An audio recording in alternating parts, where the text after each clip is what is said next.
prayer of authority, in the name of the Father, and of the Son, and of the Holy Spirit. Amen.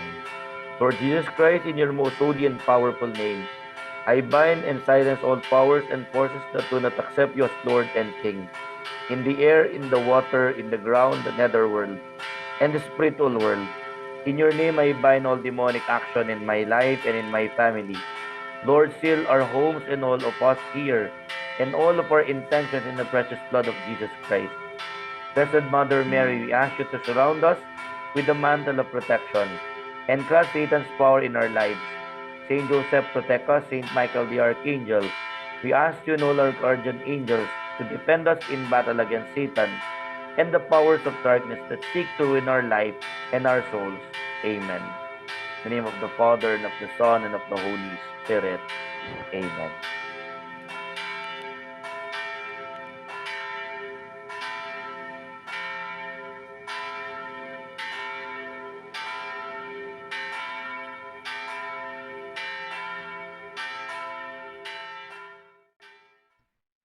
Kumusta po kayo mga kapatid? Dito po muli ng inyong kaibigang exorcist, si Father Carty Macalino, isa sa mga exorcist ng Archdiocese of San Fernando, Office of Exorcism.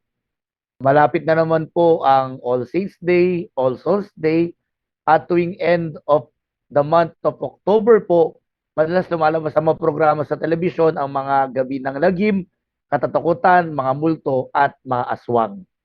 Ito po yung tinatawag nilang Halloween. Pero kung titingnan po natin, ano ba talaga ang Halloween? Ibig sabihin po ng Halloween ay from the word hallow, Old English of the word holy, or Halloween, meaning to say, the eve before All Saints Day.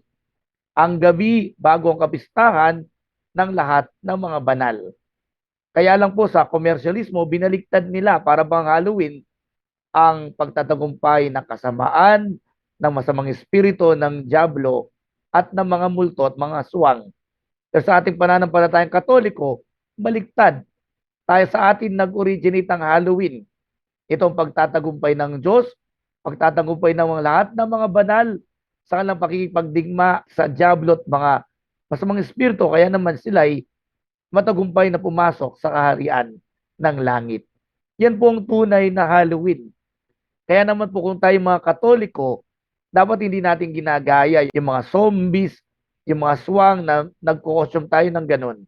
Kaya naman po to counteract that, nauso po sa mga parokya, sa mga katedral simbahan, yung tinatawag nating March of the Saints, na ginagaya ang bis ng mga santo, ng mga kabataan, nakatatanda, mga parishioners, upang ipahayag na ang tunay na Halloween ay pagtatagumpay ng Diyos at mga santo, mga banal, laban sa kasamaan.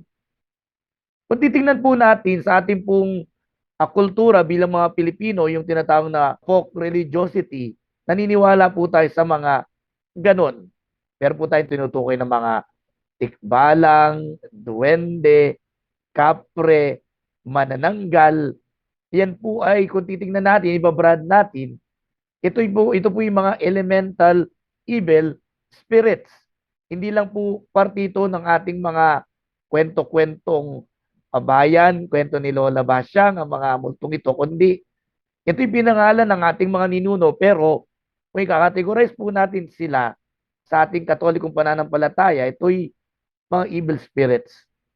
Bago po dumating ang mga Espanyol na pinakilala sa atin ng pananampalatayang katoliko kristyano, ang ating pong mga ninuno ay naniniwala sa animistic faith, yung animism.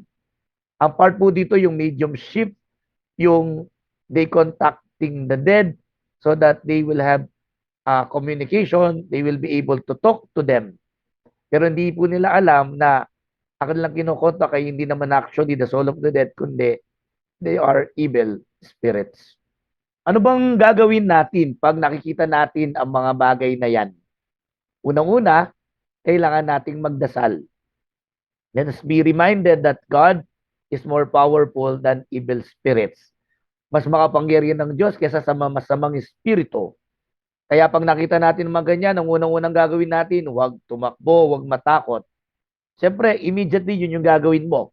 Yun yung mararanasan mo, takot. Pero, ang importante, kailangan ka magtanda ng krus, kailangan ka magdasal, at ahin mo ang Panginoon na protektahan ka sa lahat ng masamang espiritong ito. Muli po, kung titingnan natin ang ating Philippine folk religiosity, paniniwala sa mga ito'y kailangan nating intindihin that they are evil spirits and we should not have communications with them because meron tayong mararanasang ibang demonic retaliation, ang kanilang kapangyarihan to the point na magkakasakit tayo kaya to the point of a demonic possession. Mga kapatid, ito po isang pagka-clarify ng ating paniniwala sa mga ganyan, hindi sila mga parti lang ng ating kultura. Parti sila per se kung titingnan natin, pero ito po ay dapat nating intindihin na ang mga paniniwala natin sa mga engkanto, elementals, mga swang, kapre, tikbalang, manananggal, yan ay iba't ibang uri ng mga masamang espiritu, kampon ng Diablo at kanyang mga demonyo ito. Sa ating pananampalataya, kailangan ang ating susundan ay ang landasin ng kabanalan na patutunguhan ay ang walang hanggang kaharian kasama ang Panginoon. Huwag ang landasin ng kasamaan na pinapakita ng ating paniniwala sa mga engkanto at mga masamang elemento. Muli mga kapatid, naway tayo'y naliwanagan sa short video nito patungkol sa ating mga paniniwala sa mga bagay na yon. At kung meron po tayong mga katanungan sa iba't ibang larangan ng ating pananampalataya, huwag kayong mahiya pong mag-message sa ating Facebook page o sa ating YouTube channel, mag-comment. RCASF, Office of Exorcism sa ating YouTube channel, and Roman Catholic Archdiocese of San Fernando, Pampanga, Office of Exorcism sa ating Facebook page. Maraming salamat po hanggang sa muling episode ng ating usapang exorcism and spiritual liberation. Tayo po'y magtatapos sa cleansing prayer. Cleansing prayer. In the name of the Father, and of the Son, and of the Holy Spirit. Amen. Heavenly Father, in the name of Jesus Christ, our Lord and Savior, by the power of the Holy Spirit, we pray that the cleansing power of the precious blood of your Son come upon us right now. Purify us and wash us clean with the blood of Jesus, from the top of our head down to the very soles of our feet. Let this blood penetrate the very marrow of our bones, to cleanse us from any entanglement, from whatever spirit we have come in contact with during the course of our intercession.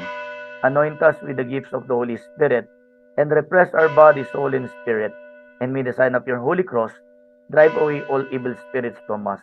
In the name of the Father, and of the Son, and of the Holy Spirit. Amen. Let us praise the Lord and give Him thanks.